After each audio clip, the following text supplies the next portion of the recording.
What is the value of magnitude of a magnetic field at the center of a coil? Whereas the number of turns in a coil is given as 100 in the question. Apart from that, there is a detail about the current flowing through the coil as well, which is given as 7 ampere in the question. Apart from that, there is a detail about the radius of a coil, which is given as 10 centimeter in the question. So 10 centimeter will be equal to 10 times 10 to the power negative 2 meter as well. So here we need an expression which is used to calculate the magnitude of a magnetic field. It's nothing but B is equal mu naught Ni divided by 2R.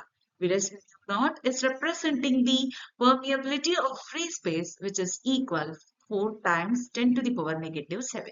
And N is given as 100 in the question, and the value of I is also from the question 7 ampere, and R is a radius which is given as 10 times 10 to the power negative 2 meter.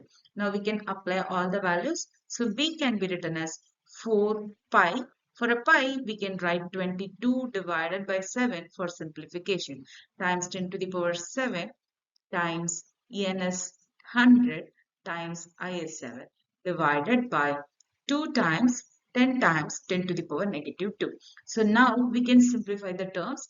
The 7 will get cancelled each other and this 2 will get cancelled. Because of this, again, we will have a remaining things 4 times 11 times 10 to the power negative 7 times 100 divided by 10 times 10 to the power negative 2. Again, we can simplify this. We will have only 10 here.